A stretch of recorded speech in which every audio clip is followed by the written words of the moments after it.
really cool thing about this movie and why I like it so much. It's not just horror for horror's sake. It's really about what happens when fear spreads faster than like a virus or something else that's going on.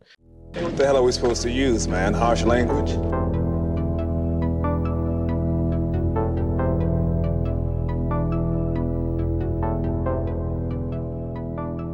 Hey now, what's going on, boys? Yo. Ahoy. Happy October Thanksgiving. 26th. Yeah. Oh, wait, no. Not yet. Well, I give thanks Couple around weeks. this time.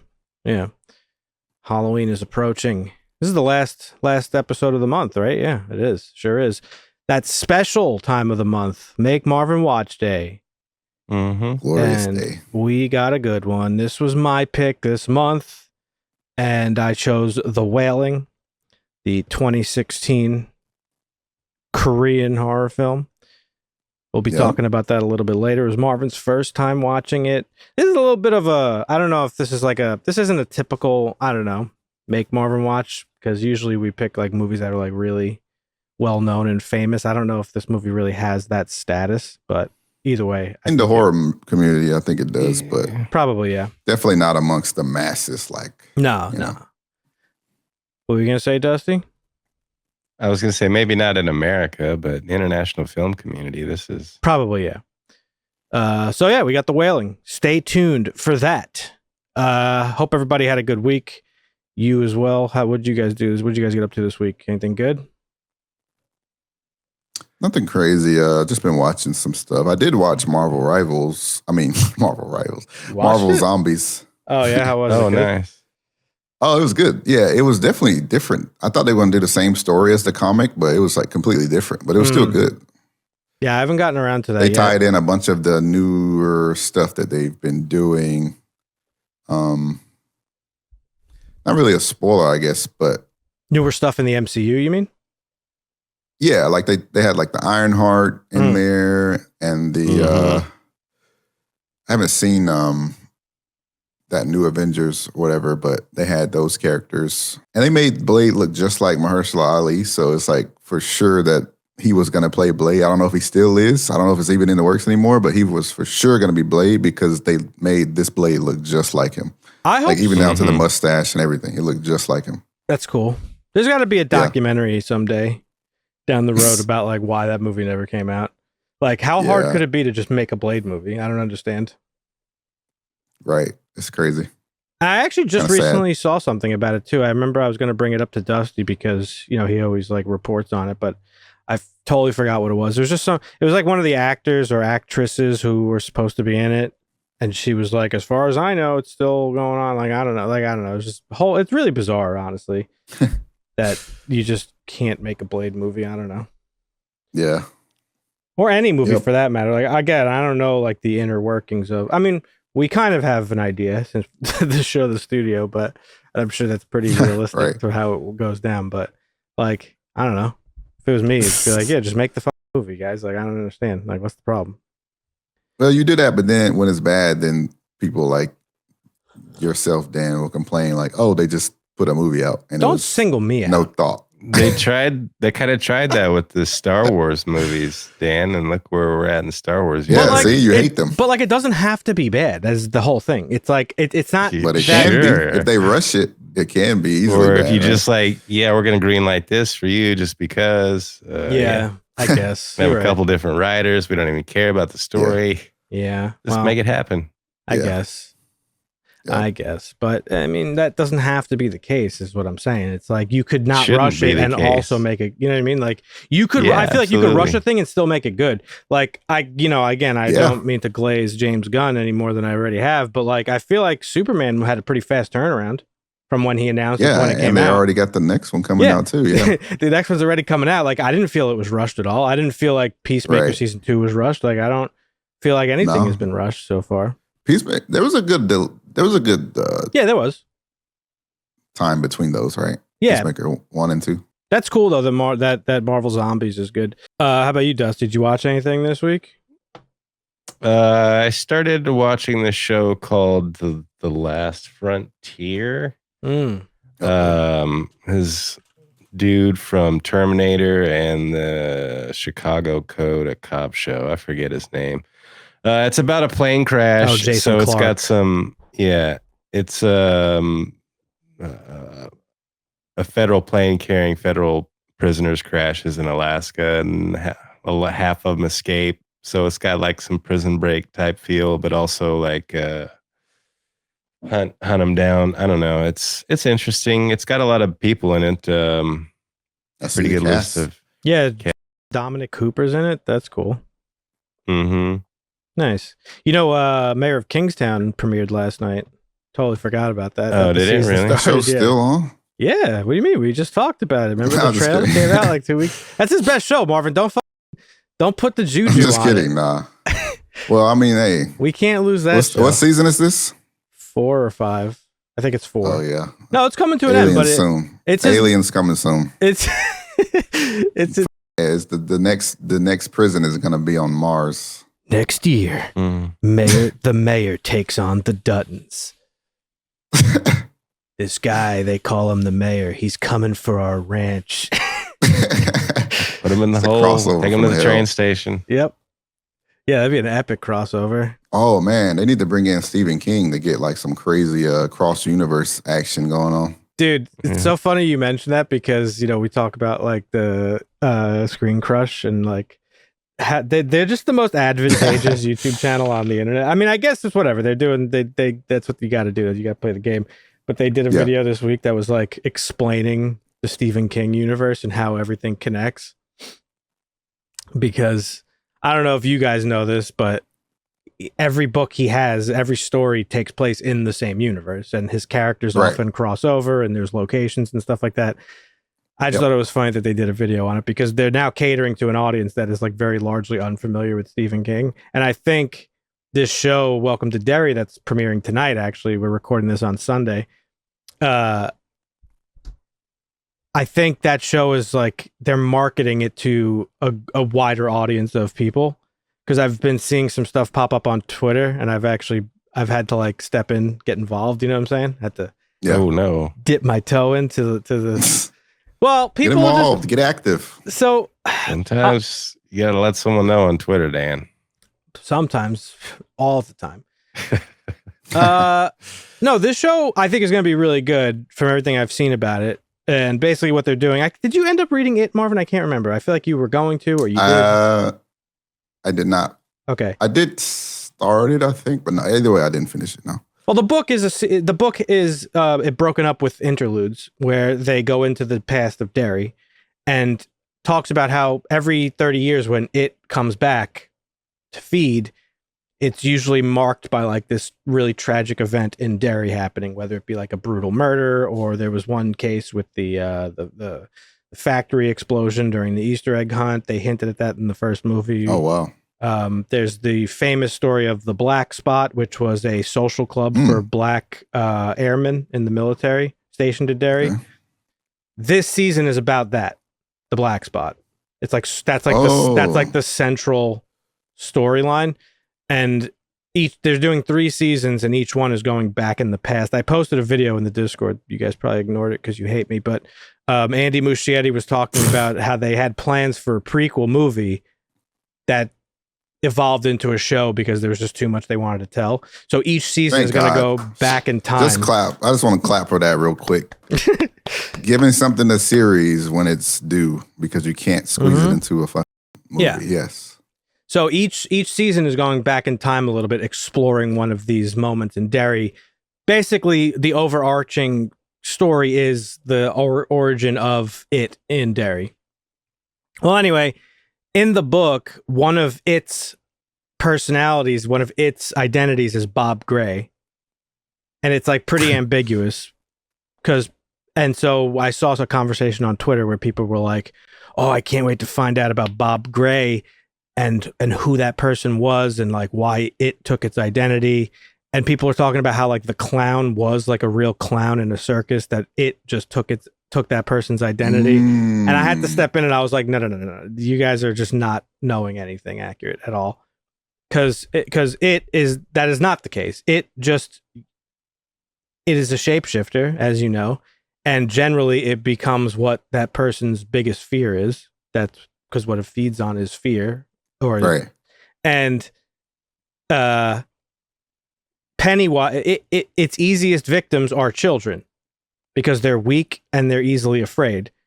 And it used the best thing it could to lure children, which was a clown. So the Pennywise is its favorite form. And Pennywise is just what it thinks a clown looks like. It's not based off of any real clown in universe. So I had to correct somebody real quick. You know what I'm saying? Good. Yeah. Set them straight. Had to let them know.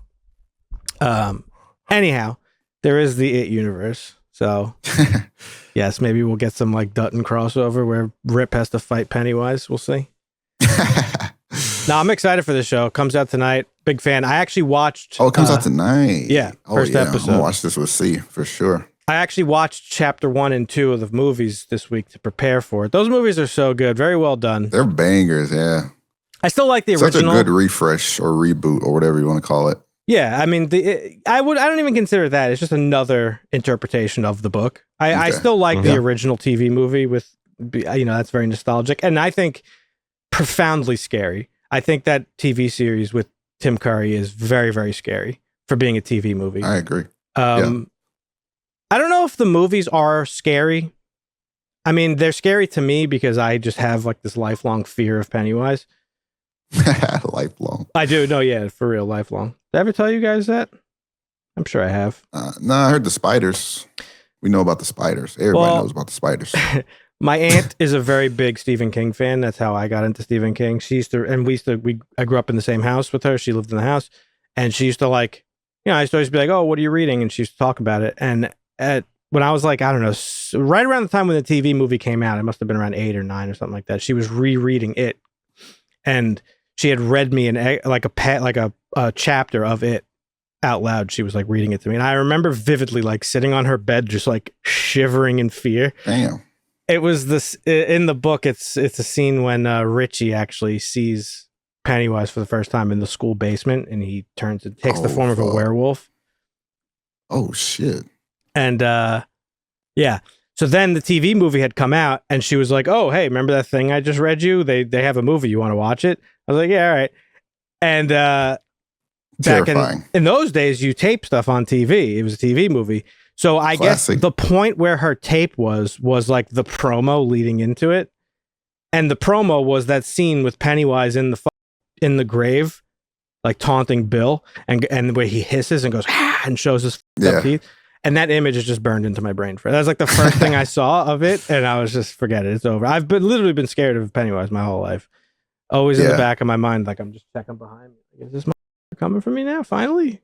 What was that, the 90s that came out? Yeah. Yeah. Like, that series has that like 90s horror feel to it. Where it's like it's before they got real cinematic with stuff. So it's still, but it's like, I don't know, it's something about it that's like it's very unsettling. It's not a series. It's a made for TV movie that they just did in 2 parts.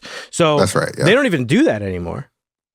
Yeah, TV movies. There's a really good documentary on it that came out like a year or 2 ago, if you're interested, about how they made it and like, the production of it. Like had an awesome cast. Like Jonathan Landis was in it before he died. And another really interesting connection to me personally, the director of that movie, Tommy Lee Wallace, was the production designer on Halloween. So he's the guy who got the William Shatner mask at the convenience store and painted it and doctored it up. Genius. Yeah. So like it's a very fun connection. So it is part of me. It's part of my DNA in a big bad way. Yeah, that library scene is the one that always lives in my dreams and nightmares. The balloons popping blood. Yeah. Is your refrigerator running? It is. Well, you better catch it. Tim Curry was such a good Pennywise. He's so good. And to be fair, Bill Skarsgård is too. They're very different, but I prefer the original. But these movies, they're very good, and I think they are scary. They're more jump scares and stuff like that, but I think they're still very good, and they retain the spirit of the book pretty well, I thought, and did some stuff. They made some changes that I think I really like. I also went to see Black Phone 2 last night. Nice. Now, we recorded an episode of where we talked about the black phone, the first one. It's one of the lost episodes that. Oh yeah. Yeah, that was lost to technical issues. And I didn't like the movie. I remember specifically you guys were like, what's wrong with you? Why didn't you like it? What is wrong? I don't understand. And yeah. I don't, honest to God, remember why I didn't like it, but my buddies were like, oh, you want to go see it this weekend? I was like, yeah, whatever. So I rewatched the first one the other night just to prepare for it because I forgot. And I liked it. I don't know what was wrong with me the first time where I didn't like it. I think I might have been was in a mood when he watched it the first time. I know. Yeah. Big mood. It's because Owen suggested it and he liked it. That's probably why he didn't like it. No, you're joking, but I do get in moods where I just like don't like a thing for no reason. I'm just like, I just don't, like, I think that might have been what happened. Oh, we know. Or I might have been in like podcast brain where I was like maybe trying to be like controversial. You're overanalyzing. Yeah. Maybe, yeah. It might have been because you said you just kind of more recently stopped watching movies like that. So it could have been that. Well, when I watch a movie for the podcast, I try to like watch it. I try to figure out like an angle to approach how we're going to talk about it, right? And a lot of times that could like infect your brain where you like try to like force something that doesn't necessarily exist. And I think at the time that movie had like, it was one of those movies where people were like, it's the scariest movie ever made or whatever. I'd have to go back and check like the marketing for it. I don't really remember, but I feel like the marketing was a little misleading if I remember correctly.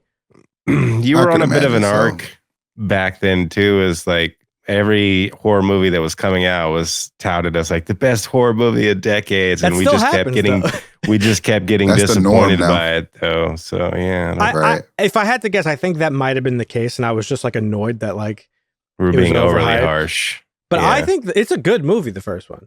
Like, genuinely a good movie. It's not scary or anything, but like, you know, I've been seeing a lot of this going around now that I'm like locked into horror Twitter. It's like, and it's absolutely right. Like, just because something's not scary or it doesn't scare you does not mean it's not a horror movie. You know what I mean? Oh, for sure. Yeah. I mean, it's definitely a scary premise. Like, guys kidnapping the kids. Yeah. It's a thriller. It's like a blend of like a slasher and like a ghost story. It's just a good movie. I mean, it's not like the greatest movie ever, but it was good and entertaining. And now the sequel's kind of getting shit on. People are like dogging on it. The sequel was good. I really enjoyed it. Let's go. That's good. People need to get really enjoyed the first one too, so I'm excited to see this one. Are you gonna go see it, or are you just gonna wait? Well, now that you gave such rave reviews, maybe we'll go check it out in some theaters. Hey. Fun night out with the lady or your friends. It's worth it. There was some really annoying teenagers in the theater. My buddy actually got up and told on them to the staff of the movie theater. Yeah, they were like being loud and like annoying. There's like a group of teenage girls like laughing and being loud and shit. And, and my buddy George got up and went outside and like, I guess told the staff. And the guy comes in, he's like, "Could you guys shut up?" Yes. There should be like a button you could just get alerted. Yeah. Yeah, like a panic button in the hospital, like the morphine button in the hospital. Yeah, exactly. You just press it. But yeah, no, the movie, I thought it was good. I mean, like, again, it's not the greatest movie ever made, but it was fun and it was entertaining. And honestly, I think I know why people don't like it. And I think it's the reason that I do like it. It's woke. Like, yes, super woke. They race swapped the two characters, so not kidding. It is like very classic 80s slasher sequel. What do you mean by that? You gotta go deeper there. Well, if you look at all the slasher franchises that were popular in the 80s, Halloween, Friday the 13th, Nightmare on Elm Street, the sequels get progressively more ridiculous, right? Like, oh, okay. You know, Halloween, like, okay, they did Halloween 2, which was whatever, it's a continuation of the same night. Michael Myers dies. They do Halloween 3, spoilers. 3 has nothing to do with Michael Myers. Spoilers. And then 4, they bring him back because the studio was like, we can't be without Michael Myers. People hated it. They bring him back. And then they bring him back every single movie. They kill him, bring him back. That's the whole thing. Same thing with Jason. The first movie's not even Jason, it's his mother. Second movie, there's Jason. And then he's in every movie, just constantly getting resurrected. And same thing, Nightmare on Elm Street. They kill him, he comes back. This had that vibe to it. Like, it was just, very slasher sequel, classic slasher sequel of like the scale gets elevated into like this pretty ridiculous concept and is like unapologetic about it. Doesn't care. Just like, this is what we're doing and we don't give a fuck. We're not going to explain anything. It just is what it is. And I thought it was fun. So, yeah. Nice. Black Phone 2. Not too bad. People need to get a fucking grip. Let's get into the news this week. Folks, Dusty used to do video game journalism, and now he does journalism for us here. He gets all the entertainment news. I'm going to kick it off, though, Dusty. I'm sorry. He's got to do it to you. Because Marvin was just talking about Marvin was just talking about his X-Files adventure. Just finished season 3. Well, Ryan Coogler has been talking about X-Files once again. He's doing the reboot. And this gives me a lot of hope. Flashbang. Ryan Coogler said that he's making it for his mom. Wholesome stuff. Apparently his mom is a really big fan of the X-Files. His mom, Jocelyn. Nice. And so this article says that apparently he made Creed because his father, Ira, loved the Rocky franchise. Now it's his mom, Jocelyn's turn. He signed on to reboot the X-Files because his mother was a big fan of the Fox sci-fi drama series. Quote, like my relationship with Rocky with my dad, the X-Files is one of those things with my mom, Coogler told me Friday at Sinspia Sinner screening at the Hollywood Forever Cemetery. My mom means the world to me. She's actually here tonight, so this is a big one for me. I want to do right by her and the fans. My mom has read some of the stuff I wrote for it, and she's fired up. That's big. That's big. Mm-hmm. I would want to know if his mom is more of a fan of Monster of the Week or the mythology. That's fair. Because that's... That tells you the type of fan it is. Yeah, for sure. You know what I'm saying? Mm-hmm. Yeah. I'm a fan of both. That's just what I want to say. I'm a fan of the whole kit and caboodle. I am too. So you're 50-50. Just no bias at all. No bias. No. Wow. That's crazy. I have a bias, as you know. Which is what? The Monster of the Week? Oh, no. You like the mythology. Yeah. Yeah. I mean, if I had to pick one at like gunpoint, I'd probably say the mythology. That's what that's what like really turned me on to the show. Actually, no, I'm lying to you. What really turned me on to the show was the Monster of the Week episodes. Like the whole reason I got into the show is because when I was a kid, as I do today, I used to stay up really late, and they used to run reruns on TV, and they were never played in order or anything like that. So I would just like watch random episodes, and it wasn't until I actually watched the series, I bought like the box set. Then I actually realized like where they fit into the actual like chronology of the show. Yeah. So my favorite episode, I think, out of all the episodes is the Monster of the Week one. It's the one where I can't remember the name of it. I think it was maybe in season 1 or 2. It's the one where they go on the ship. Have you seen that yet? Where the water was like aging the crew members? Oh, that was a great episode. Yeah. It's like one of my favorite episodes. And it's one of the first ones I've ever watched. There's also a Christmas episode where they're trapped in a haunted house with an old ghost couple, which is really good. Oh, I haven't seen that one yet. That's probably later on. Yeah. But yeah, I'm a fan of the whole thing. And like I said, I don't know. I'm assuming this run of it is not going to continue the mythology. It's going to be something probably pretty new. Yeah, probably not. Yeah. So, yeah. But yeah, I'm excited for this. He's saying the right stuff. Again, we all trust Ryan Coogler, but the fact that he has like a personal attachment to it, I think is really good and hopeful for me. Yep. Dusty, what do you got for us this week? Well, we got WB officially putting itself up for sale. They actually, WBD, I guess is what it technically is. And the media release, David Zaslav said, we can continue to make important strides to position our business to succeed in today's evolving media landscape by advancing our strategic initiatives, returning our studios to industry leadership, and scaling HBO Max globally. We took the bold step of preparing to separate the company into 2 distinct leading media companies, Warner Brothers and Discovery Global. because we strongly believe this was the best path forward. It's no surprise that the significant value of our portfolio is receiving increased recognition by others in the market. After receiving interest from multiple parties, we have initiated a comprehensive review of strategic alternatives to identify the best path forward to unlock the value of our assets. Now, there's no deadline or definitive timetable set for this, and WBD does not intend to make any further announcements regarding the review of strategic alternatives unless and until the board approves specific transactions. So they got an offer from Paramount, the Ellison Group, I think around $20 a share, and rebuffed it. And some estimates are that they should probably be looking more at like $30 a share. But apparently, Paramount is not the only interested party. Comcast, Amazon, and Netflix are also all in the mix for the bidding war of what the company's still defining as a split. So any plan would likely still be spinning off the cable division and merging the studio with another studio. But yeah. Can you guess who the administration prefers to be the buyer? I would imagine it's Ellison. Yeah. So I don't even really want to talk about it because it gets, who the knows like what they're flagging and like stuff like that. But so I won't give my opinion.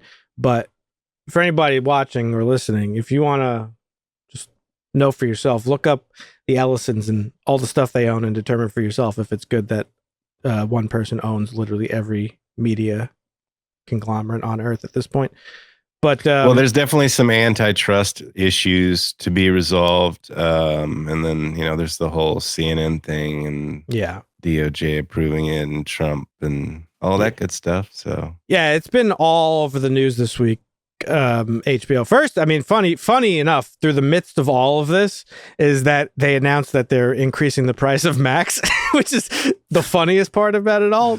So now they're going basic with ads is now $11, standard is $18.50, and premium is $22.99. It's going to be their third price increase in 3 years, which is funny. But as I've said, they're way undervalued, man. Yeah, sure.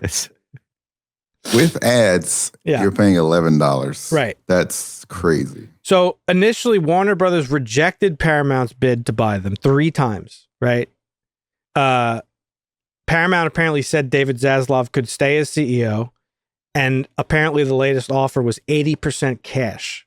And that's... Holy shit. Yeah, and that's as per the New York Times, right?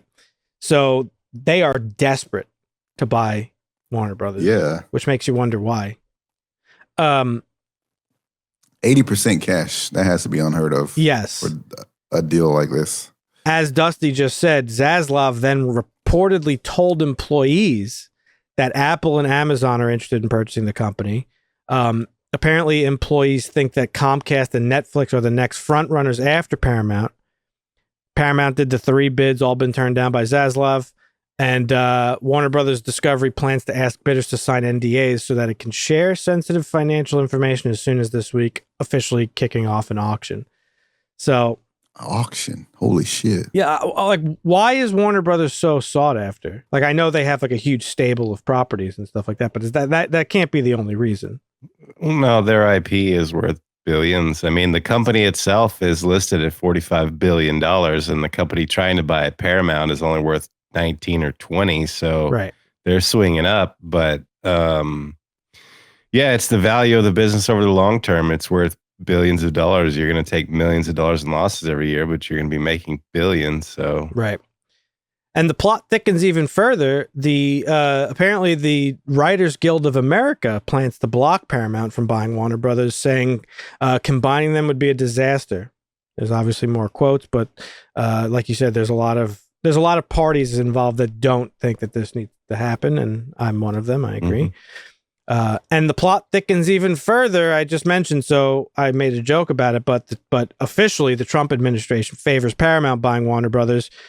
Quote: This is a quote from a higher up, a senior Trump official, that Warner needs to think really hard about the odds of success getting the deal cleared with players outside of Paramount. Paramount is owned by the Ellisons, of course, whom Trump recently helped secure the U.S. TikTok deal. Larry Ellison, no, this has nothing to do with anything, of course, is the number one donator to the IDF, but that has nothing to do with anything, of course. So, yeah, this is very interesting, very, very bizarre, and very bizarre speak coming from our mafioso administration that, like, they need to think real hard about this. It's like, let's just Don't say get your legs broke. something. Let's just say something bad happens to your business if you don't, if we don't protect it. Like, it's like, what are we doing, bro? This is complete crazy. batshit. On the record, by the way. Yeah, on the record mafia just bullshit. Don't give a fuck. That's crazy. It was about like 40 million in cash for your business. Yeah. That's crazy. So, yeah. So Warner Brothers, it's going to be interesting to see what happens with that. It sounds like they're just opening the door to the option because the statement says that they may not even pursue any option. They're just expanding their option alternatives. They still plan to split the company, but yeah, like they don't have to sell. They don't have to sell, Right. but if they get the right offer, because this was the thing is like I'm not making them an offer. Paramount, yeah. When they can't refuse? They can't refuse. Exactly. Open the door because they knew they could negotiate a good price, and if they get one, why not? Why not cash in on $50 billion if you can? Yeah, fuck it. Get a little 50 bills, big deal. Yeah. Okay. What else you got for us? We got some good news here. Shrinking season 3. We got a premiere date. Nice. Wednesday, January 28th is coming soon. out. So just a couple months to go. This is an 11 episode season. Nice. It is going to be week to week, and I think we're only getting the first episode on the premiere of 28th. I don't know. Apple doesn't do the whole release 3 at a time, do they? No, I'm fine with that. Yeah, that's fine. Okay. Great All show. right. Very excited for this. Yeah. It's coming. I'm sure it's going to be coming to an end soon, which is sad. Probably got another 2 seasons in it. I think this is the one Michael J. Fox is in. It is. And I think he's playing probably like a person who obviously with Parkinson's to help Harrison Ford's character deal with his Parkinson's, or at least, we'll see if Harrison can score an Oscar with this one. Probably Emmy, you mean? Emmy, yeah, sorry. Yeah, this is a great show. More people should. I mean, I'm assuming people watch it because they're investing in it for the 3rd season, so that's great. This is one of those shows that I feel like everybody should watch. It's a really good show. Yep. It's very good. One of my favorites on TV currently. Yeah. Speaking of shows, actually, I don't know if you guys saw the news. Horror movie news, sir. or horror news. Filming has wrapped on A24's Friday the 13th prequel series, Crystal Lake. What do you guys think of that? That's coming to Peacock. Oh, Peacock. Interesting. Mhm. I'm excited for this. I can't wait. Still got some post-production, so it'll be a little while. But It'll be a little bit. It's coming. Yeah. I'm excited for this. I think this could be really good. Like, I don't know, like horror fans are weird, and we've talked about this before because people want to see in these franchises, like the actual franchise, like poster person, like in Halloween, they want to see Michael Myers, and Friday the 13th, they want to see Jason. But like, I feel like if you're really a fan of these franchises, you got to let them breathe a little bit and let them explore and do different things. It's been my argument with Halloween for a really long time. I thought the David Gordon Green trilogy was atrocious. And part of the reason why it was atrocious is because it just refused to move on from Michael Myers. Like, I'm watching 3 movies of this 60-year-old, like Yeah. it's stupid. Let's just face it, it's stupid. There's got to be a better way to do it. The Corey Cunningham story was interesting, but you could make that the whole trilogy if you want. Like this kid who's like They just had this show. infected by like Michael Myers or whatever, however you want to do it. What were you gonna say? I'm sorry. No, nothing. Well, you're right. Regardless, but yeah, I think this could be good. I think this could be fun and interesting, and I'm down to see the the origins of like Pamela and stuff like that. I think could be really cool.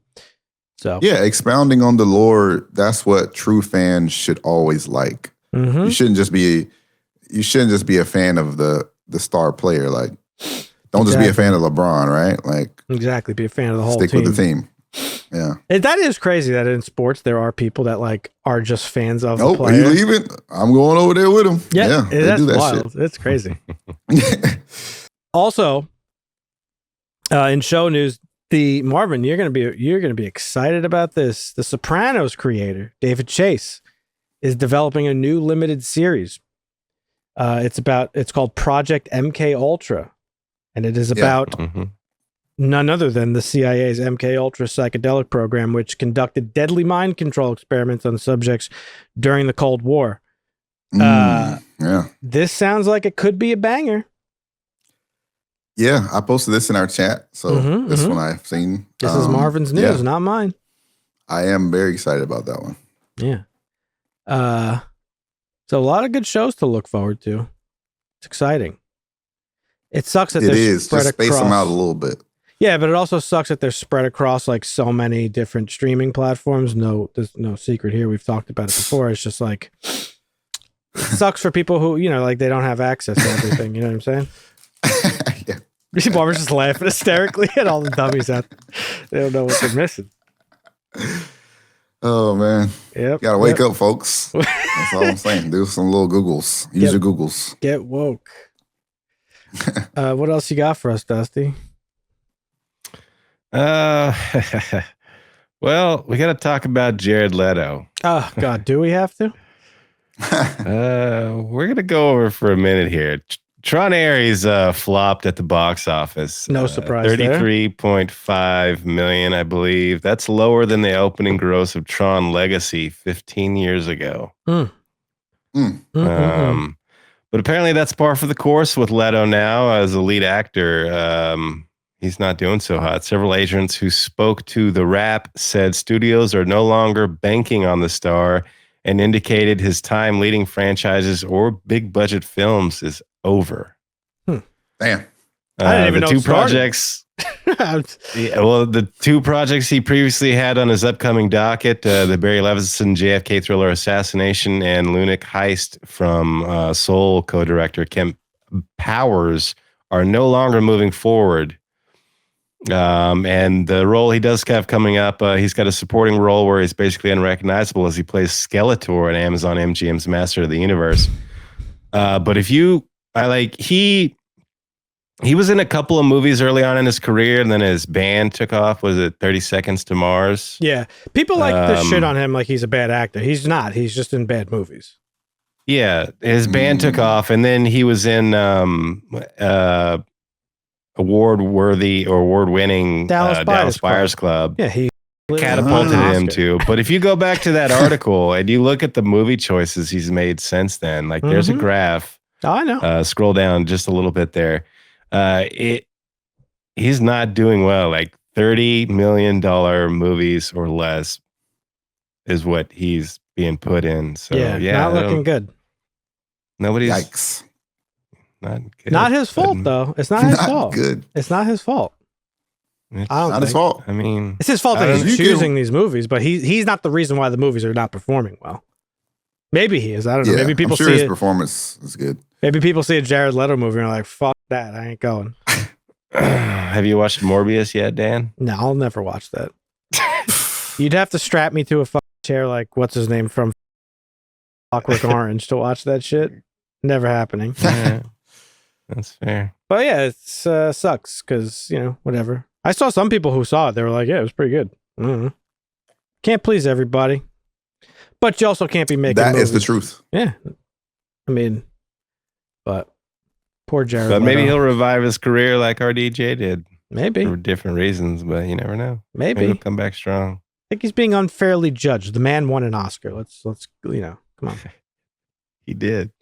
And remember, we've talked about it too. A lot of times, a bad performance was more likely attributed to the direction and the writing than it is to the actor.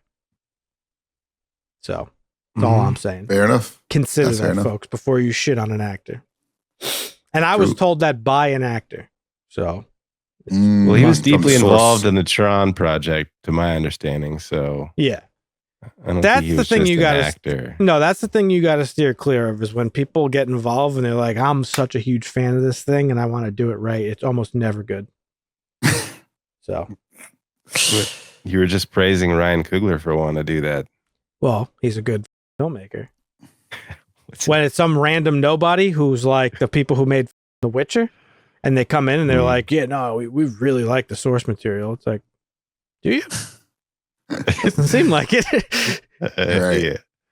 And then they just come outright and be like, we don't give a fuck about the source material. Fuck the source We're material, making as a our matter own of fact. thing. Yeah. We're such big fans that we're not going to use it at all. Right. We like it so much, we don't even want to touch it. We're just going to do our own thing.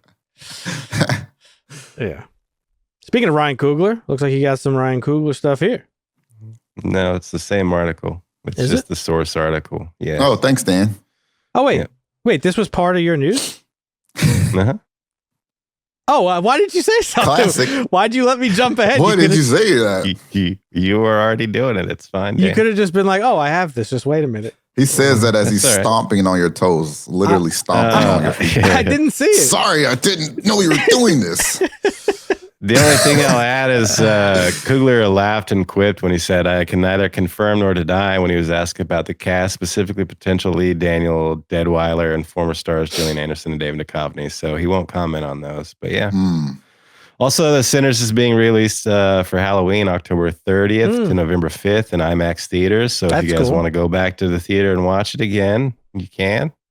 Sinners Or you can get is- your official line of Sinners costumes at your local Spirit Halloween, which is probably your closed down Rite Aid. Ooh, Yeah. they were looking fresh in that movie, so that could be cool. Yeah. It's a good idea. Yeah, that'd be good costume ideas. Yeah, and the last thing I wanted to touch on before I know you were on your last piece of news, Dusty, but the final thing I got here is I'm curious. What do you guys think? Robert Englund is currently getting his star on the Walk of Fame, apparently. I saw that he tweeted about it. But Good even for though he hung up his fedora and razor claws, the Nightmare on Elm Street franchise could live on with another Freddy Krueger. Chuck Russell, the co-writer and director of A Nightmare on Elm Street 3 Dream Warriors from 1987, said that although Englund, quote, is the only Freddy, to him, he has confidence that none other than Jim Carrey could pull off playing the killer after directing him in The Mask. So the guy who directed Dream Warriors Oh shit! also directed The Mask. He thinks Jim Carrey Dude. would make a great Freddy Krueger. What do you think about this? Mhm. That would be phenomenal. I think he could do it. You think so? I mean, he could definitely do I think it, so. but He's Would- definitely got the charm and the funny side of Freddy. yeah, what do you think, Dusty? Absolutely. Yeah. Carrie's been in some dark, weird shit before. So What was that horror movie he did like years ago? 6 or something like that? I think it was called something like that. that was. Oh, I haven't heard of that. Can't remember what it was. He was like he played like a guy who was like seeing signs about like I can't remember exactly what it was. It wasn't a great movie. Oh, Yeah, I'm going to As far get as the I film. He's played The he's played weird some film villains. names between him and Nick Cage. I'm going to get them mixed up. He's played some villains, so I would need to see like if he can really pull off that sinister vibe. Of, See, this is one of those situations that I was just talking about of like, can a franchise survive? Like this is a franchise that I don't think could survive without the main character. You know what I mean? Like you can't do Nightmare on Elm Street without Freddy Krueger.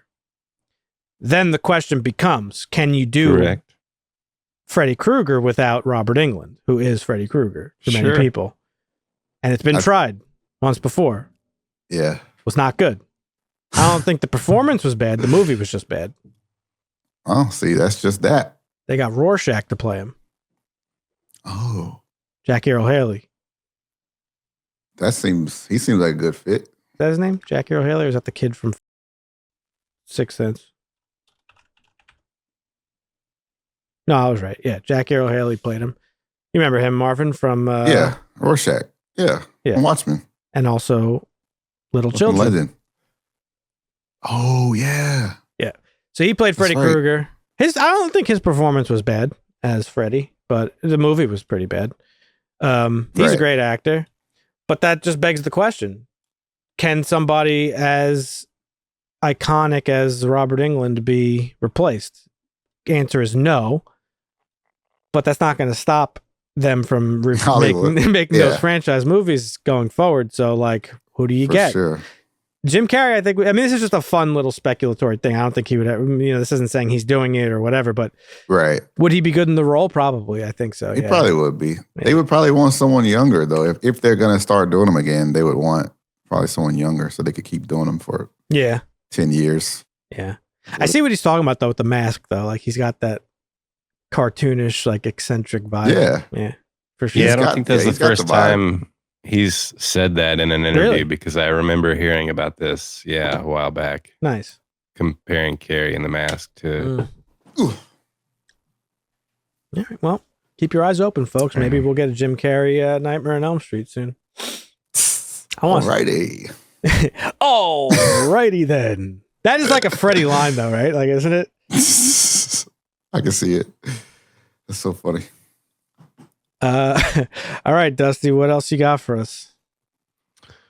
All right. Well, the Busan International Film Festival has tapped Korean auteur Na Hong-jin as president of the 7-member film competition jury panel this year. So yeah, he's got that prestigious award. He's going to be on with some other international directors looking at Asian films.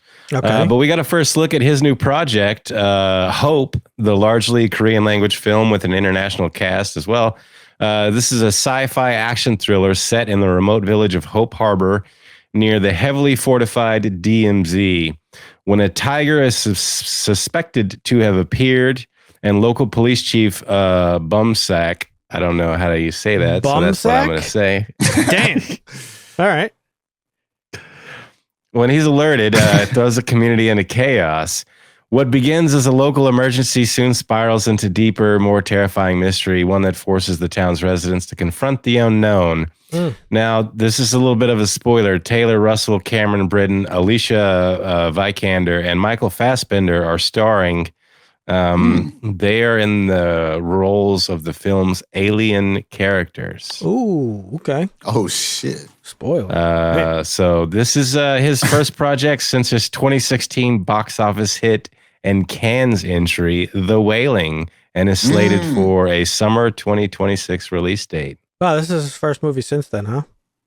Absolutely, yeah. He's been cooking. So that's good. He's been quiet for a decade. That's really good. He's what does Eminem say? Yeah, in the lab with a pen and a pad. Yeah, there you go. In the lab with a pen and a pad. Thank you. Yeah, I'm glad you figured out what I was referencing. Yeah. So yeah, he's going to be on a film competition panel for the Busan Film Festival, and then he's got his next movie coming out next year, which sounds intriguing, to be honest. Hey, we'll be looking out for that one. Michael Fassbender, that was a guy from The Killer. That was the guy from The Killer. He's like one of the biggest actors living. Marvin's like, yeah, that was the guy from that thing. Yeah, Michael Fassbender. We watched that. We did. Yep. We watched that. Check it out. Killer's good. That was a good movie. Alicia Vikander's known for some of her horror depictions as well. So I'm not familiar with her, I don't think. Maybe if I saw her. But yeah, this is cool. Look out for that. He's not known for horror. Na Hong-jin. This was his first horror movie, The Wailing. So I don't know if this one we're talking about, Hope, is going to be a horror movie, but if there's aliens in it, it seems like it might have maybe a little bit of horror in there. Yeah. But yeah, that's cool. Looking forward to that. All right. Well, that's all the news I have. All right, Dusty. Thank you for the news. Appreciate it. Let's get into today's review.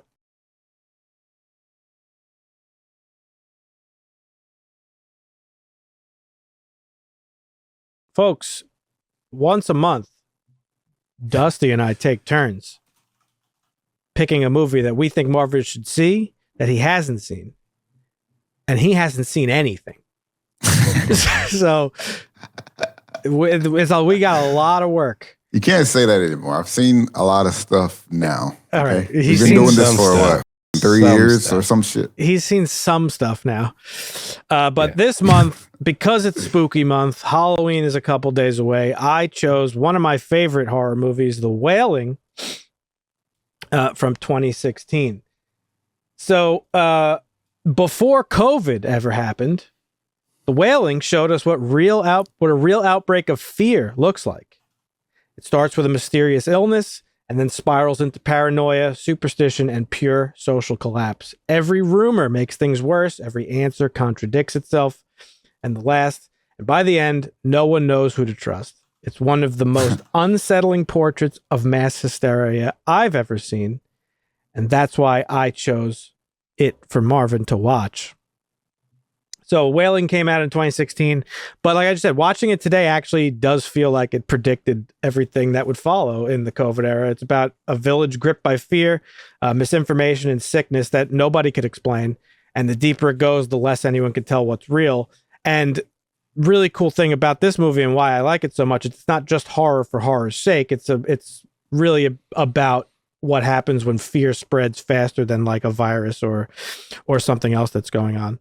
This was directed by Hong-jin, as I mentioned. This is his first horror movie. He's not really known for horror. And this story takes place in a little village in Korea.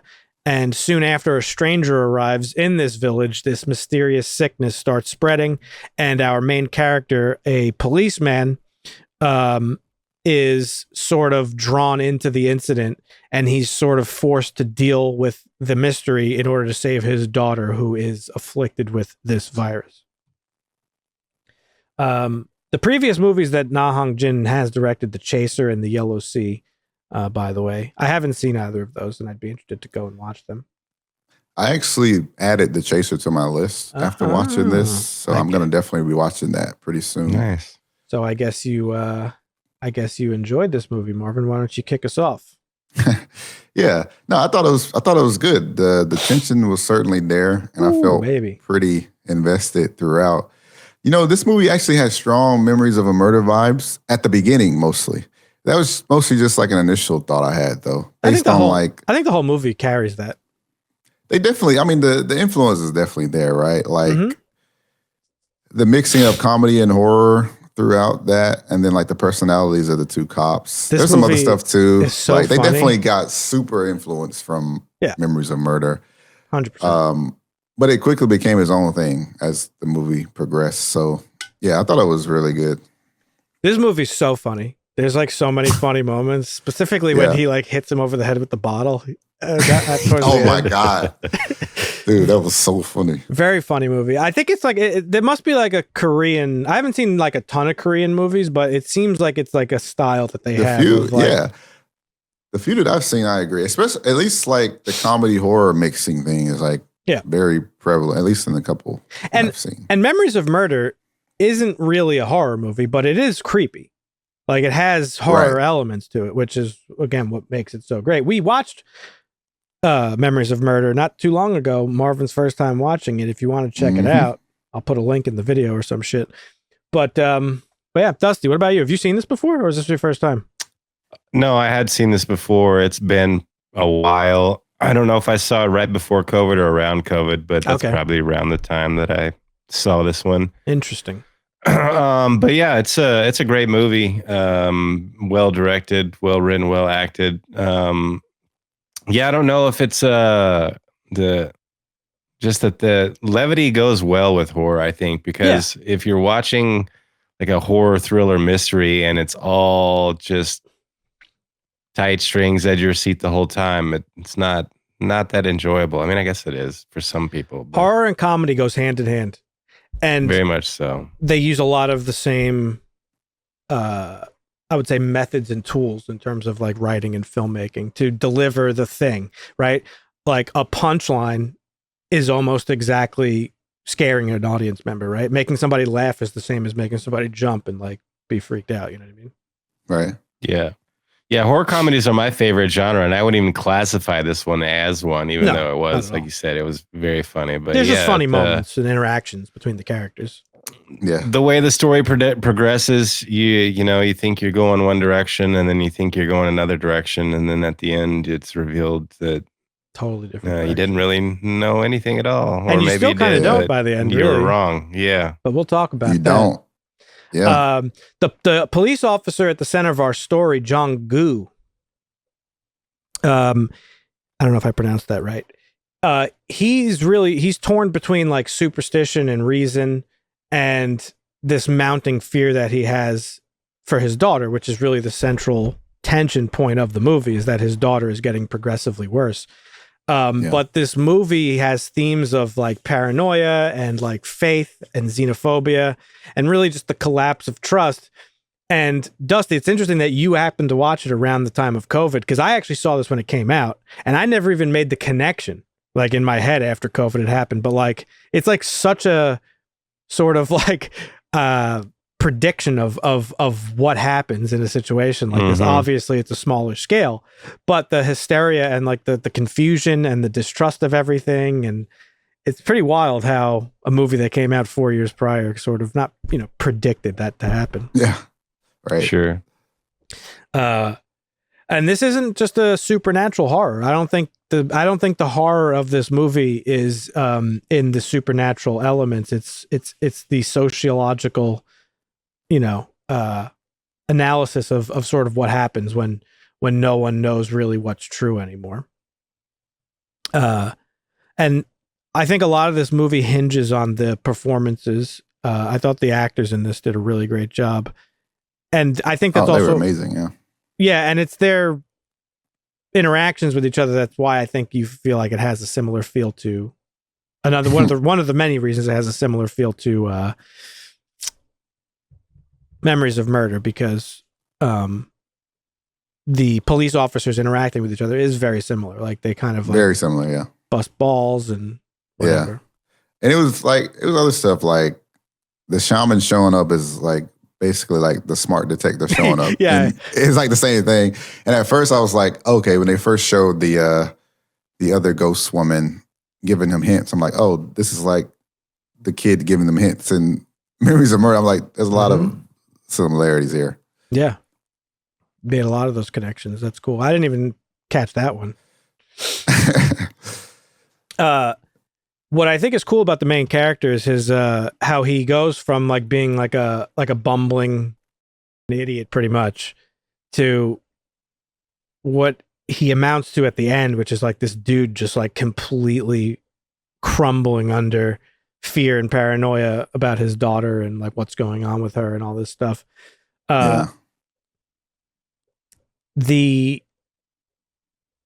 There's a lot of stuff in this movie that actually is based on like Korean history with the Japanese. Like there is some actual like xenophobia towards Japanese people from what I've read because of tensions that had gone on between the two countries. I don't know enough about it to really speak on it with authority, but a lot of that is built into the plot. So that's why like the guy they distrust is like the Japanese man and things like that. You mentioned again some of the similarities between Memories of Murder, but like visually and the cinematography very much similar, and it's like large part in thanks to just Korea.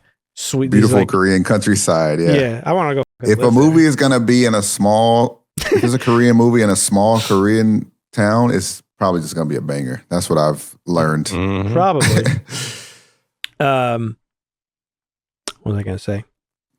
Cinematography. And it's very realistic too. Really, like I've never been to Korea, but it's done so well that it makes you like really feel like almost what it is to live in like a small town like this. You know what I mean? Yeah, that's true. Yeah. So yeah, it's something that I've always just appreciated about it. But there's a lot of like really beautiful shots in this, just of like the mountainsides and like the country, and a lot of this takes place like in the like muddy mountains. It's raining a lot. It just rains a lot in Korea, I guess. It does, yeah. All of Memories of Murder is just in the rain. Yeah. It adds to it. It adds to it in a way that wouldn't be the same without the rain, right? Like because it sets the vibe a little bit. Yeah, rain is like a spooky. Yeah, like a harbinger of bad things that are happening. Right, because it's like it's like your vision, like everything's it's dark usually. It's darker dirty from and clouds. it's claustrophobic. It makes you like, in this movie specifically, it makes you like feel the sickness almost. Yeah. Mm-hmm. So what'd you guys think of the pacing and the time? You guys are big time complainers. This is 2.5 hours. I feel like I don't know. It wasn't that noticeable. But that's just because of we kept getting, different kind of twists and turns and stuff. So What about it you? didn't feel that Dusty? bad to me. It left room for some things that I don't know were necessary for the film. So 2.5 hours is a little long. It probably could have got it done in 15, 20 minutes less. There's some stuff that it was just, But other than that, I thought the pacing was pretty good. It was a little slow at times, though. This is a very slow burn movie, which is interesting because while the film is slow and we see it play out slow, it's not. It's rapid in what's happening in the town, like the spread of this virus and all the shit, the chaos that's going on is happening very quickly. And I don't know. It's just I don't really feel that like you could obviously when you're watching it, it's a long movie. You're like, oh, okay, we're still sitting here watching it, but you don't really feel the pace. You don't feel that in my opinion. You just kind of like because it does keep you on the edge of your seat quite a bit. It's a very it's a tiring movie, not because it's long, but because it's like mentally taxing, especially towards the end when like all this crazy shit's happening and you watch like crazy. this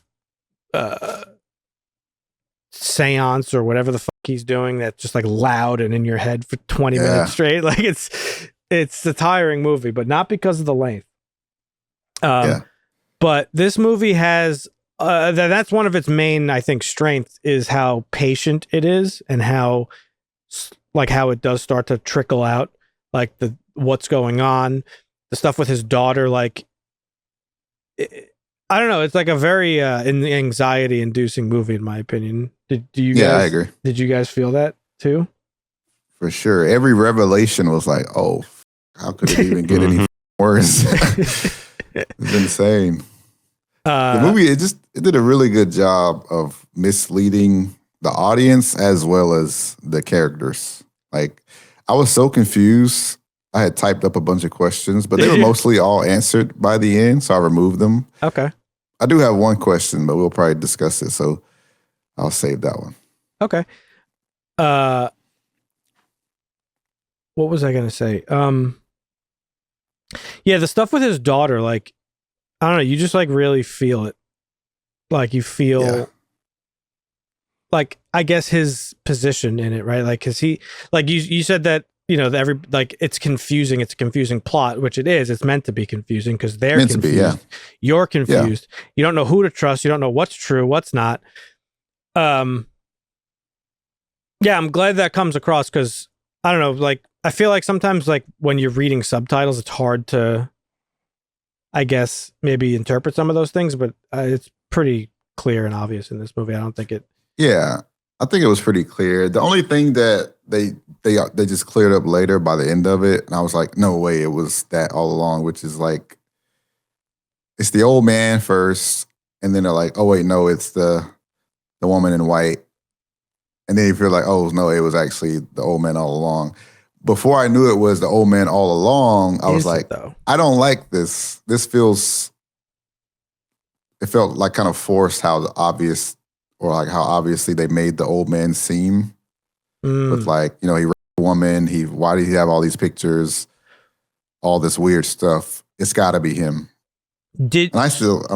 Well, okay, so let's get into it. So this movie thrives on chaos and ambiguity, right? We never really know whether the sickness is supernatural or psychological or social. We just know that it's happening. Like there is something infecting people that's causing them to rage out. And I almost expected you to be like thinking like, oh, what the fuck did he make me watch another 28 Days Later type? Like it's very similar. Like it's very similar with the rage virus. Yeah. Rage zombies, right?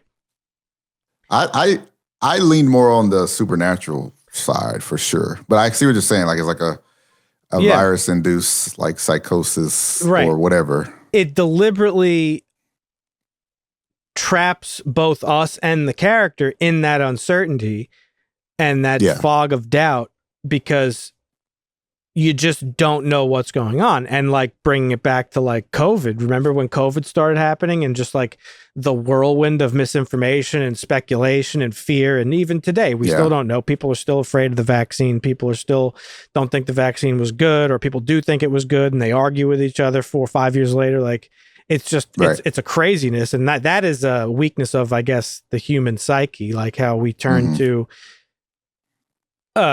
conspiracies and misinformation and stuff to sort of make sense of what's going on. Dusty, you're a big doomsday prepper. What do you got to say about that? I'm just kidding. About which part specifically? Just the psychosis and stuff. Like, it's, I don't know.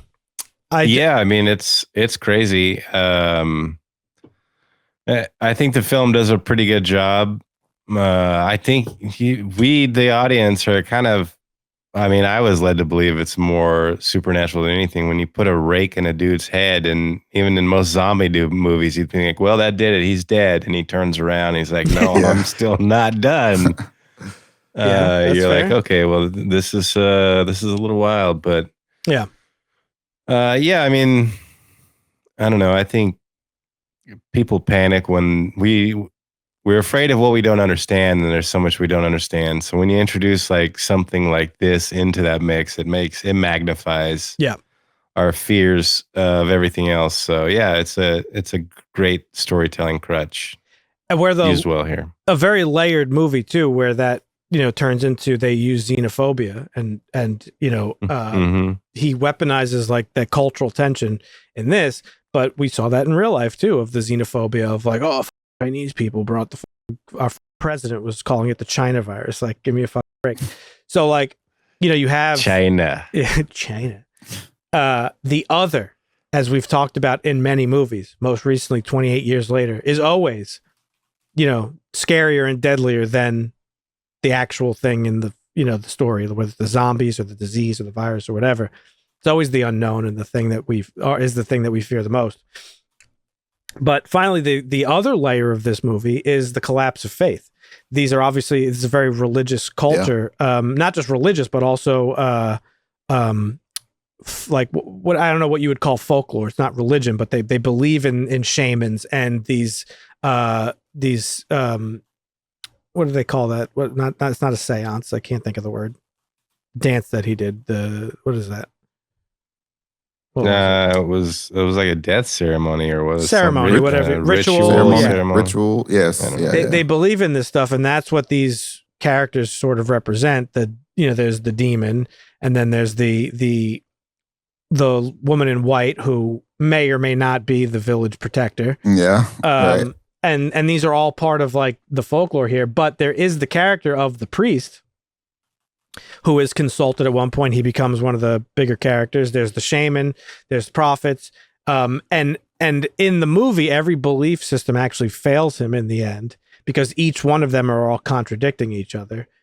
And so he's just, that's true, you know, sitting there just like, well, I don't know what the fuck to believe. Yeah. Well, he did interrupt the one thing that might have possibly saved them, but again, it's so ambiguous. Well, so that's hard to say. Yeah, so that's the whole point, right? So yeah, you said you were confused about something. Might as well get into it, because I think I know what you were going to say. So yeah, so holy shit, the shaman was in on it. Yes. Was he helping the demon the entire time? Like, what was or did he also get corrupted after the ritual failed? And then, you know, that's my question. So that's the thing. It's purposely ambiguous. He drops the pictures, which were missing from the Japanese man's house. So, and he was taking pictures of the final crime scene. Yep. The movie opens up with the Japanese man putting a worm on 2 hooks, suggesting that it's 2 people fishing for souls, right? So there is also a deleted ending that didn't make it to the final cut of the movie, where the shaman picks up the demon who's sitting on the side of a road. He picks him up in his car and they drive off. Oh shit! Wow. So the suggestion at the end of the movie is certainly that the demon is basically doing his thing, and the shaman is his sort of accomplice, like here on Earth or whatever, and the lady in white being the village protector. But it is still very ambiguous that it could just not be that, right? It could lean, like he could have been possessed at some point or whatever. I mean, he could have just gotten the photos to investigate further, like what's going on here. Yeah. We see the Japanese man show his true form as the demon. Is that really what happened, or are we seeing how the priest was interpreting it at that point in time, whether it be because of dogma, or it could have been like a fever, could have been a fever from the virus, could have been the psychedelic mushrooms that they claim in the movie. Yeah, that was funny. It could be a number of things. So the movie ends without any real explanation of really what's going on, which I think is the most powerful aspect of the movie, and why it's so effective is because, end of the day, we don't really know what happened, and it is open for interpretation. Most people will say what you said is like, oh, he is a demon and the shaman works for him and all that stuff. But a skeptic like me, I'm probably going to lean more logical and be like, no, it was just people being f***ed up and weird, and like this is like mass hysteria and stuff like that. What about you, Dusty? What do you think? You said you lean more supernatural. Yeah, I mean, there were some interesting things. The fever dreams that he had that he woke up from, that some of the stuff in the dream still had was a little bit confusing. Had something to do with his daughter. I forget exactly. But yeah, I don't, because there's no explanation and there's so much emphasized supernatural phenomenon. I think it wants to lead you down that road, and so it's just easy to let it, I guess, is what I would say. Just to push back on your rake thought, since so much of this movie is about hearsay and speculation and stuff, like that might not have even happened. That could just be how they interpreted what happened. Like, imagine if something crazy happened, right? And people tell stories all the time, or it gets like overblown in the retelling of it. It's like, man, I hit this guy in the head with a rake and he just got back up. Like, so that was a big theme in this movie, because they kept showing things as if they were actually happening, but there was never any confirmation that any of it was actually happening. Like the old man raping the lady, we don't know if that was just what someone heard or if he actually her. Like, exactly. They just showed it as if it was true, but they didn't really ever confirm. And that's the whole movie right there. The scariest part is not the demon. It's watching these people lose the ability to tell what's real, right? And that's the emotional gut punch of this movie, is you realize it's not about possession. It's about this collapse of reason and trust and meaning and stuff like that. And, like in real life during the pandemic, every decision feels like the wrong decision, or like it's going to be fatal or whatever, because, you just don't really know what's what. I remember in the early days of COVID, like we were like cleaning our groceries, like, you know what I mean? And like spraying the bottom of our shoes with Lysol. Because nobody knew anything. And you go on TV and you're hearing one, and honestly, that still happens in real life. It just happens with different things now. It's not just the pandemic. That was just the best example of it. But yeah, so that decision, in the final, act of the movie, where he's caught between the woman in white and the shaman, becomes symbolic of like us, just contradictory guidance and desperate for like an actual answer. So that's another thing. That's another one of my questions actually about that scene. What's that? The rooster crowing 3 times. Mm-hmm. So this is where I was a little bit confused on if she's actually like trying to help or not. So was she misleading him while the daughter is just killing his family? Because like it's just wasting time. No. She's just like every crow is like, I'm picturing like every time the crow is crowing, or every time the rooster is crowing. The crows are crowing. Every time the rooster is crowing, the daughter is killing another person. Yeah, it does seem that way. Again, Like, was she misleading him, or was she actually trying to help? That was my question. well, there's really no way to know. So again, at the end, Yeah. you see her. She's collecting items of victims. She's got the brooch that the girl was wearing. He originally saw her in the bomber, the military jacket that the first victim Right. had. Yep. In this scene, she's wearing the clothes of his mother-in-law. So, like, is she a good spirit ghost woman who's like guiding him and trying to help him out? The only real confirmation of that is that she chased the demon into the road to get hit by the car. But again, that could go the other way. If she's bad, she could have chased the good guy out into the road, right? So there's really is no actual answer, I don't think. But I think the way most people interpret is that she was helping, and that all he had to do is just do nothing. There's a lot of times, right, where I guess in real life we tend to overthink and overanalyze and try to find the right answer and do the right thing, but we like overdo stuff when when a lot of times the answer is simply to just do nothing. And this kind of seems like one of those cases where it's just like she's telling him like, hey, do nothing. just do nothing and everything will be okay. So Yeah.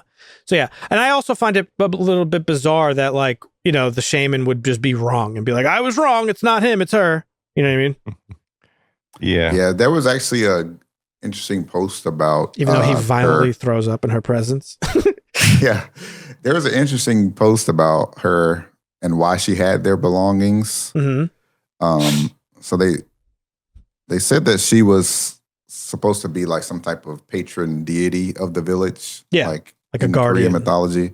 Yeah, like a guardian. And so like when people stop by to pray to her, they leave some of their belongings. Similar to like a wishing well type of American culture, like that sort of thing, I guess. Interesting. Or like something like that, right? Yeah. And so that's why she would have their stuff. But it does make it confusing to the characters and to the audience. That's like, why do you have their stuff? You're fucking evil, you know? Yeah. So, that's interesting. pretty smart. I didn't Smart way realize for them that. to do it. Yeah.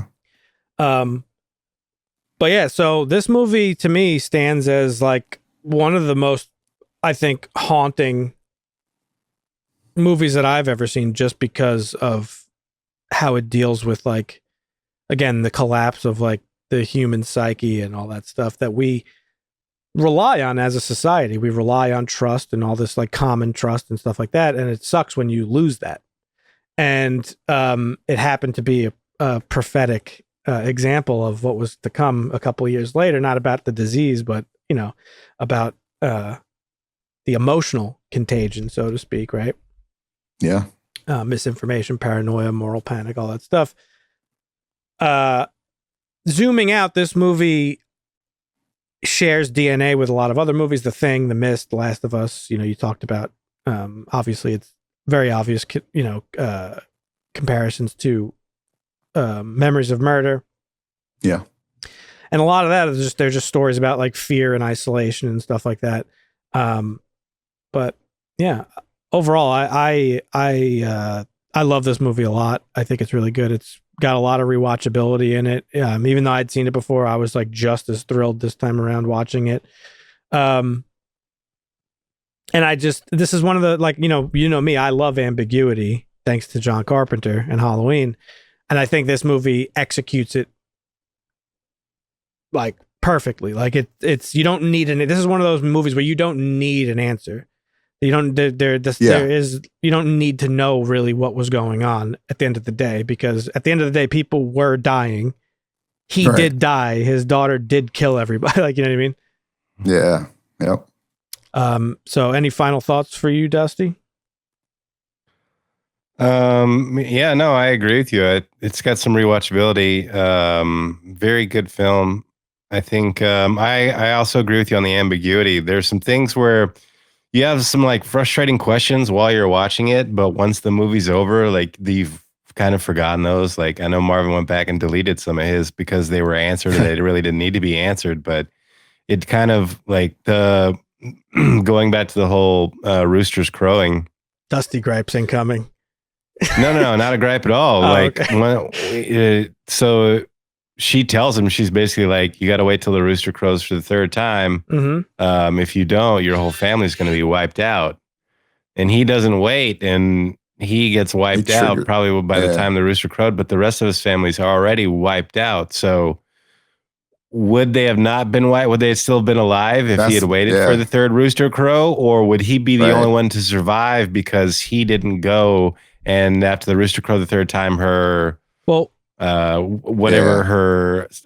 session of craziness that she went into was over. It's like a technicality. But those are like it's like it's ambiguity without. It's like what? Well, wait, what? And then you're like, okay, well, it doesn't really matter. So guess never mind. Well, we don't know that they were dying with each crow. That's an assumption we make.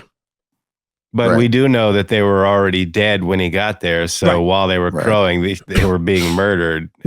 So the question is, if he didn't go, who knows? Would they have been murdered? Who knows? Would they have been still alive? Or he triggers something because they zoomed in on those flowers or mushrooms or whatever, shriveling up, dying. Yeah. When he crossed, they turn into what look like skulls. He triggers something. Yeah. That was her protective barrier. She said she put up to trap the demon. But if you take the movie at face value, like what it's hinting at heavily is that she is the good, the benevolent spirit, and she's trying to protect him and have him do the right thing. But he noticed she has the victim's stuff, and he incorrectly concludes that she's the villain. So the ultimate horror here is that he succumbed to distrust and disinformation. And that does track with her being good. Like you said, when the guy was throwing up and bleeding out of his nose, because they're like the opposite. So he's like essentially weakened by her, or he's like in her presence. Yeah. Yeah, absolutely. They said this is like a long post. It's actually from Reddit that I saw that they kind of like put out their theory about just a lot of stuff in this. But for him specifically, they said that he was working for him directly. Yeah. And the ritual he was performing was actually weakening the daughter. Right. So that the demon could take over her like more quickly. And they said without the cop stopping the ritual, her demise would have came a lot sooner because she would have been susceptible to being It also could have been that his ritual was removing whatever protection maybe the woman in white put on her. Like it could be a couple different things too, Yeah. So I guess the confusing part, because they showed stuff, and sometimes I got the feeling that they might have even been showing stuff out of order. Yeah. Or something, because why during that same ritual, the demon guy was like physically weakened by something. Like say that again, I'm sorry. The Japanese demon guy was definitely being weakened by something. Oh yeah, during the same time as the ritual. But so I think that was just misleading filmmaking. He was being weakened, I think, by her. If you're to take the movie at face value, But we don't see her doing anything. So you don't see her doing anything, no, because that would be too too obvious. I think. Right. Yeah. Yeah, I mean, clearly she was trying to help him, right? Like she threw the rocks at him in the beginning. Yeah. Early in the movie to get his attention and be like, hey, I saw what happened here. Also, one final thing to note, the movie opens with an excerpt from the Bible. It comes from Luke, where Jesus, not long after his resurrection, asks his followers to trust his material presence in the world, even though they saw him crucified on the cross. He claims to be no ghost or apparition. He's flesh and blood, but he's also something supernatural too. His presence breaks every known rule of mortality, and so perhaps he should be questioned. I'm reading this write-up about the movie, and this person makes this point. One might forget about the film's reference to scripture at the beginning, if only because 2.5 hours later, it has put the audience through the ringer and left us downright exhausted. Yet the passage underscores the idea that our eyes should be trusted, even when the impossible seems to occur in nightmare imagery. So, damn. Yeah. Now, that's a good point, too, because in the movie, they actually go back to that flesh and blood reference when the priest goes to the cave and sees the guy. Yep. And he actually has like the holes from like, he shows him his hand and it's like the hole. Like he has a stigmata. Crucifix hole. Yeah. Yeah, stigmata, yeah. So that was... But again, is that just what the priest is interpreting, right? I think it's the demon like trying to mislead him. Like it could be. And this is something that I would argue in my atheistic brain. I would say that when people experience, I mean, well, this isn't just atheistic. This is just facts. It's scientific fact that when there are studies that show that the brain already makes decisions long before you think you've made those decisions. Right. There have been tests that show it happen. Like every decision we make in life is based on our experiences. So you could flip a coin. You could flip a coin and ask somebody to pick heads or tails.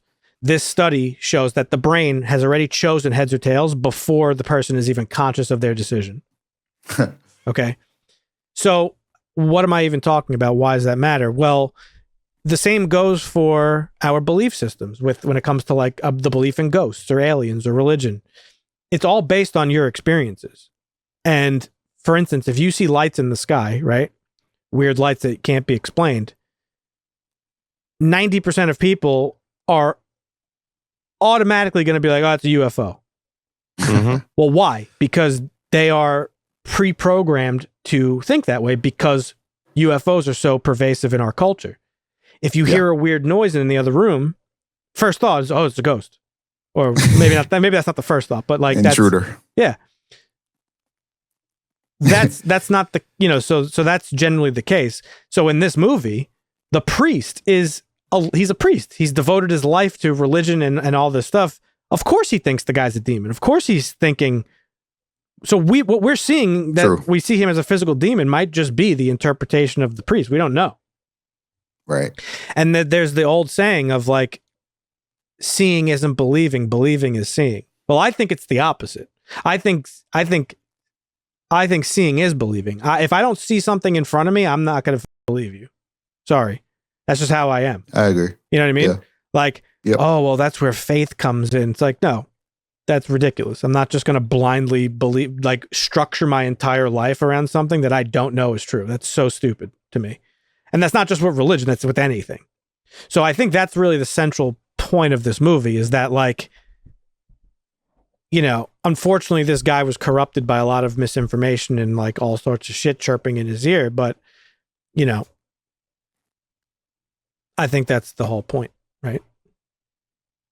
Like, so, but yeah, so I don't know. I don't know how popular this movie is on the international stage. Dusty said earlier, it's probably very popular, overseas. I mean, obviously it won, it was, an official pick at the Cannes Film Festival, and it's definitely a notable film. It's a popular film, but as far as mainstream audiences go, I don't know if it's reached them yet or those depths. I hope it eventually does. If it hasn't, it's a great movie. I think everybody should see it. What were you saying? Does Dusty? it have a budget listed at the bottom? Budget listed at the bottom of IMDb? Yeah. I don't know. Let's see. There Yep, it is. 6.4 million. Grossed worldwide 49 million. Yeah, In the US 50 and million Canada, made. 786,000. That can't be right. Dang. It made most of its money in Korea. It's probably more popular internationally, yeah, for sure. But But this is a yes. great movie. I think everybody should see it. It's got a 7.4 on IMDb, and on Rotten Tomatoes, I think it's like 99% fresh or something like that. I mean, on did I say Rotten Tomatoes? Yeah. Yeah. This is a bump up for me. This is a 10 out of 10 movie for me, to be honest. I'm just trying to think.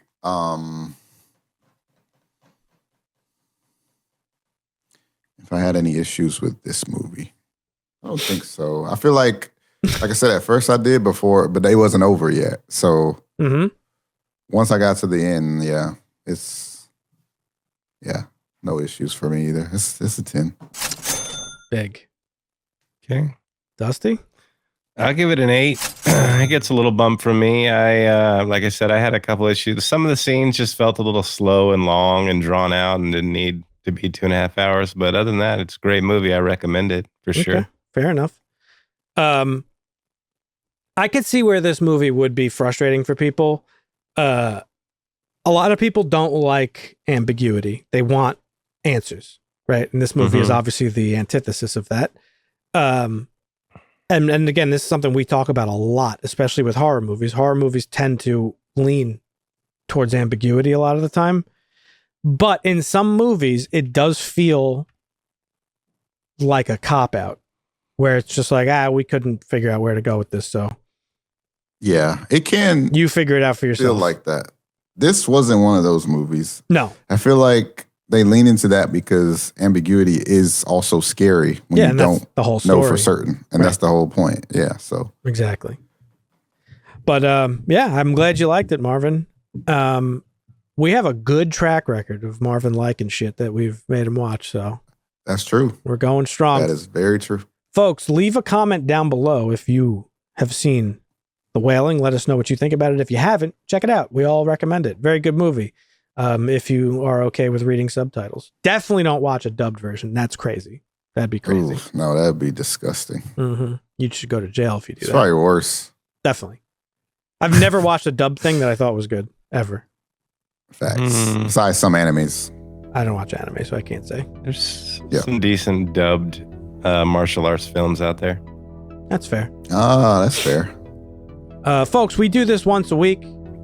Consider subscribing and hitting that bell button to be notified when new episodes go out. We post our schedule for the full month on our Discord. Link will be down below. You can join our Discord for free. We post our schedule. We post movie trailers and shit like that. Some of the news we discuss. So come on by and say hello into the Discord. We have to work on our schedule for this month. I think I already have the movies planned out. I'll run them by you guys, but yeah, be sure to check back with us next week. I think next week is probably going to be the long walk. I can't say for certain, but I think that's going to be the long walk. So come on back and join us. We love having you around. Appreciate you watching or listening, and we'll catch you next week. See ya. Basta.